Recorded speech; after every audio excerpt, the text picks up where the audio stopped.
Welcome to our YouTube channel. I'm Dr. Ashwati. Students, in this lecture, I'm going to discuss about Pandita Ramabai. Pandita Ramabai is among the, let's say that one of the earliest feminist thinkers from our country. Then we have Tarabai Shinde and many other names are there. But Pandita Ramabai has made a very special, let's say the place in the Indian feminist discourse. Pandita Ramabai, this is her photograph. You can see her, and she was actually a person with a great she was a person with a very great enthusiasm for, let's say, that women's emancipation. She has criticized the patriarchy as well as how the women are actually relegated to the private sphere. They are not allowed to attain education and various other norms associated with marriage and all these things. She questioned it basically, like how the women are actually, their progress is being, like let's say that their progress is being contained or controlled under the system of patriarchy. So moving further, these are her major works, and students, from the perspective of UGC-NET examination, you should actually make a separate note on, or you should keep a separate notebook for the important texts written by different authors. As you know that in every examination you get at least 5 to 7 questions based on books itself, and you either they are asked in the match the following or direct question, or in the format of, let's say that in anything, it can be asked in any, you can put the information about books in any format, right? So it becomes very important that you should know about the text written by the major thinkers.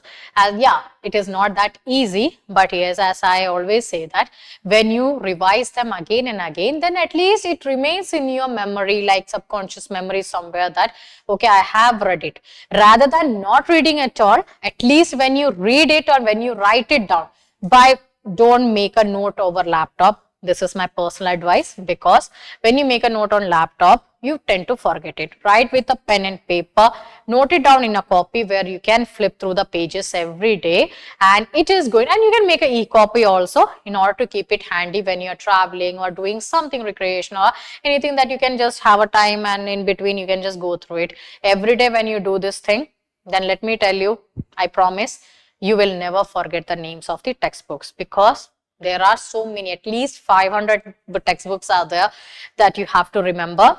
Not easy, I know that, but still when you see them every day, it will help you. This is something like, okay, when you move to a new place, and what happens is, like, you don't know major streets or anything. When you see them every day, then it becomes like, you know, like it actually, your memory actually captures it in your mind, and it creates a mental map also. So that mental map is a very important point. And let me tell you, our memory is just like a castle. You have to build them brick by brick.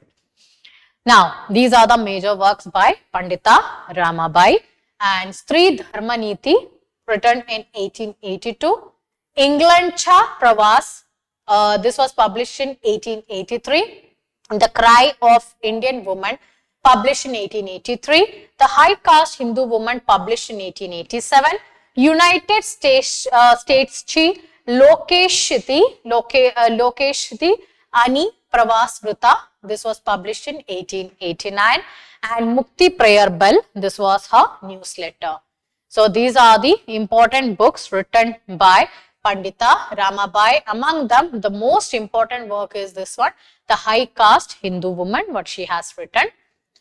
Moving ahead. Now we will understand a bit about her life, because she has criticized the condition of the high caste Hindu woman. Especially she tried to look at the condition or the plight of the widows, like when they are like widowed, after that their life becomes very like what we say, that there are so many restrictions over them, societal restriction. They are not allowed to appear in public sphere also. So many restrictions are put on them, and she actually addressed to their plight as well. Now here, first we have to understand her life sketch. When you are dealing with any political thinker, first and foremost, you should know that what sort of life they have lived, and obviously whatever they have written, there is always a kind of a reflection of their life in the text. This is a very important point. Now, Pandita Ramabai was born to Ananta Shastri, a liberal Brahmin Pandit, in 1858. After the death of her parents and her sister in the mid-1870s, Ramabai, along with her brother, they actually they traveled throughout India until they reached Calcutta, which is now known as Kolkata. And due to her immense interest in the Sanskrit language as well as her academic contributions, she was accorded the highest title possible in India for a woman, and this is how she attained the title called Saraswati, meaning goddess of wisdom as well. This is how she became, Ramabai became Pandita Ramabai, because of her excellence in her in her Sanskrit and all the way that her her education, her contribution, that made her attain this title. Now this is about her life, what she has done.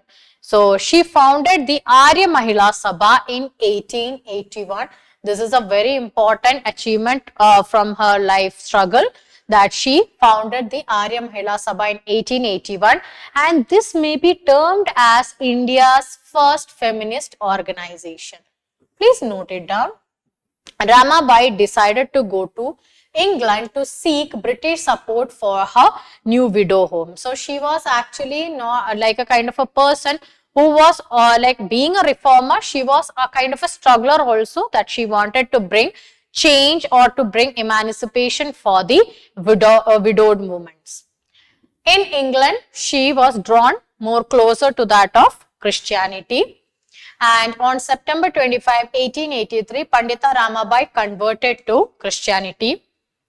She was highly disillusioned with the imperialist England, and Ramabai, because she found that she could not find much help for her widow home, because the reason why she left India for England was to seek some support for her widow home, for the construction of the widow home. She wanted a support, but in reality she did not receive any sort of support from there.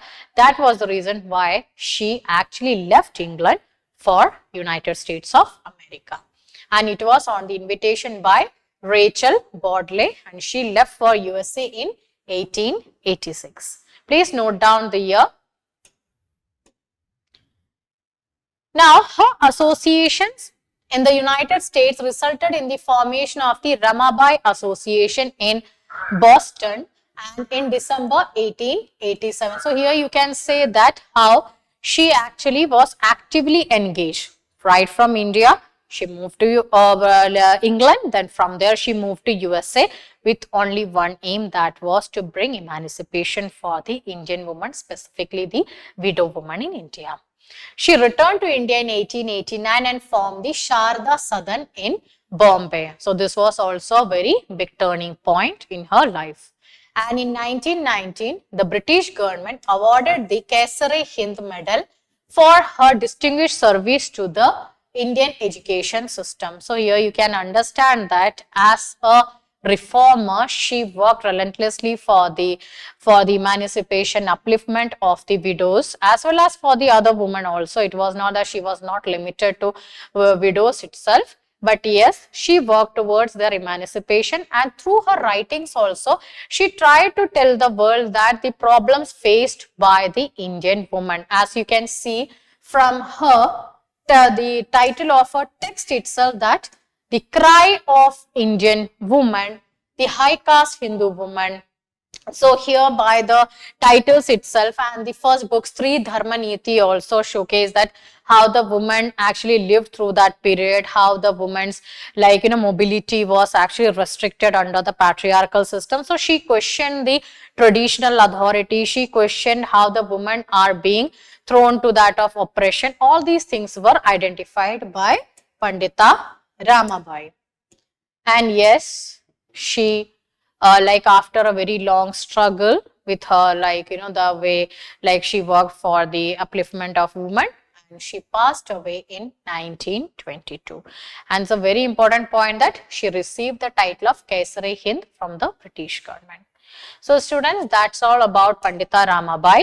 Stay tuned for more lectures. Thank you for watching this lecture. See you in another lecture. Bye.